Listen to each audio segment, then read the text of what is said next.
নমস্কার বন্ধুরা, মিনু ছোট রান্নাঘরে সকলকে জানাই স্বাগত। চলে এলাম আজ আবারও একটা নতুন ধরনের রেসিপি নিয়ে। আজ আমি নিয়েছি, এই দেখুন, এগুলো কি চিনতে পারছেন? অনেকেই চেনেন, আবার হয়তো অনেকে নাও চিনতে পারেন। এগুলো হচ্ছে রাজমা কড়াই। আমি আজ রাজমা রান্না করব। কালকে রাত্রিবেলায় আমি রাজমাগুলোকে ভিজিয়ে রেখেছিলাম। এগুলো ফুলে ফুলে কত বড় হয়ে গেছে দেখুন। এগুলোকে আমি সিদ্ধ করে নেব।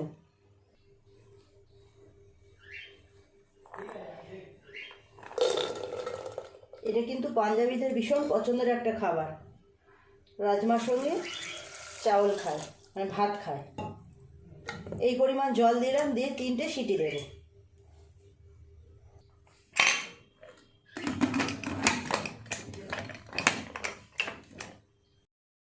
তিনটে সিটি দিয়ে আমি নামিয়ে রেখেছি সিদ্ধ করে। কড়াই গরম হয়ে গেছে, দিয়ে দেব সাদা তেল। এর মধ্যে দিয়ে দেব কিছুটা বাটার।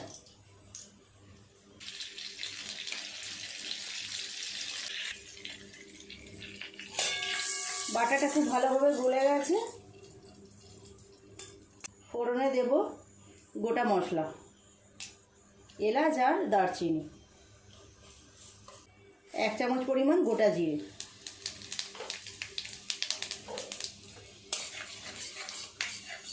ফোড়নটা একটু নেড়ে চেড়ে ভেজে নিয়ে এর উপর দিয়ে দেবো কুচিয়ে রাখা পেঁয়াজ।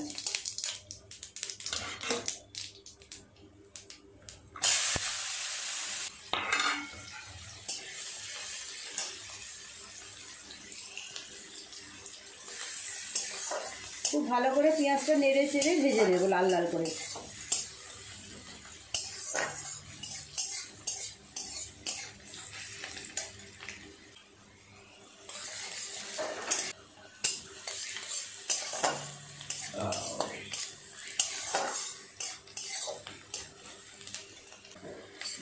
দেখুন পেঁয়াজটা সুন্দর করে ভেজে নিয়েছি, গোল্ডেন কালার হয়ে গেছে।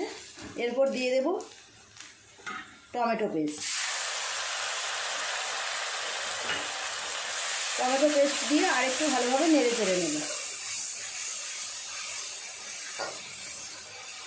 কাঁচা গন্ধটা কাটিয়ে নেব ওইভাবে নেড়ে চেড়ে। নেড়ে চেড়ে টমেটো আর পেঁয়াজটাকে আরেকটুখানি ভেজে নিয়েছি। এরপর এক এক করে মশলা দিয়ে দেবো। হলুদ গুঁড়ো দেবো 1/2 চামচ পরিমাণ, লঙ্কা গুঁড়ো দেবো 1/2 চামচ পরিমাণ, 1/2 চামচেরও কম দিলাম।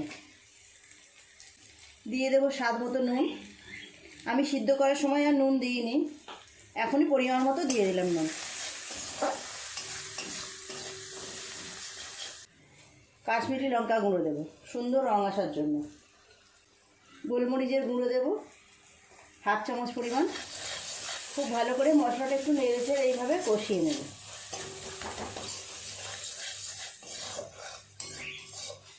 রাজমা রান্না করতে কিন্তু একটু মিষ্টি দিতে হয়, দিয়ে দেবো পরিমাণ মতো মিষ্টি।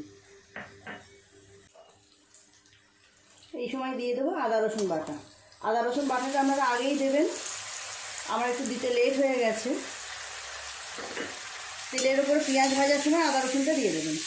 খুব ভালো করে সমস্ত কিছু এইভাবে একটু কষিয়ে নেব যতক্ষণ না তেল ছাড়ে। মশলাটা থেকে খুব ভালোভাবে তেল ছেড়ে দিয়েছে, মশলাটা কষানো হয়ে গেছে। এরপর দিয়ে দেবো সিদ্ধ করে রাখা রাজমা। রাজমাগুলো আমি 6টা সিটি দিয়েছি। প্রথমে 3টে দিয়েছিলাম, তারপর ঢাকনা খুলে দেখেছি শক্ত ছিল, সেই জন্য আবার পরে 3টে দিয়েছি। 6টা সিটি মোট দিয়েছি। আর একটু এইভাবে মশলার সঙ্গে রাজমাটা কষিয়ে নেব।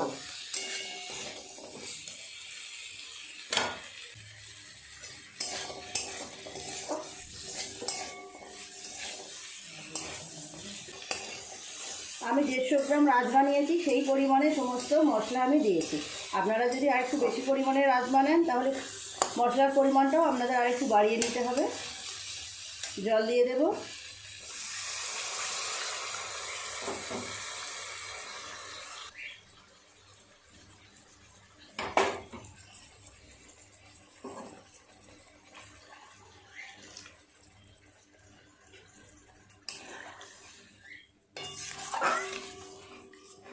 খুব ভালো করে ফুটিয়ে গ্রেভিটা একটু কমিয়ে নিলে তৈরি হয়ে যাবে রাজমা।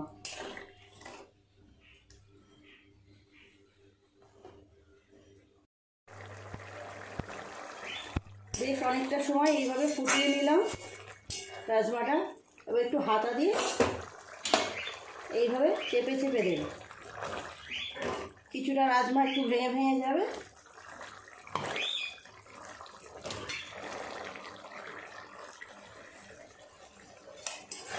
দেখুন গ্রেভিটা অনেকটা কমে গেছে, এই রকম পর্যায়ে নামিয়ে নেব। রাজমা পুরোপুরি রেডি, অন্য জায়গায় ঢেলে নেব।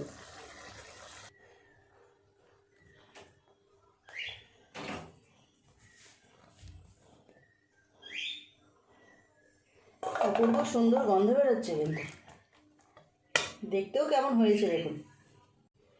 তৈরি হয়ে গেল একদম নতুন একটা রেসিপি। আজ প্রথম আমি বানালাম রাজমা। কেমন দেখতে হয়েছে দেখুন, অপূর্ব সুন্দর গন্ধ বেরোচ্ছে।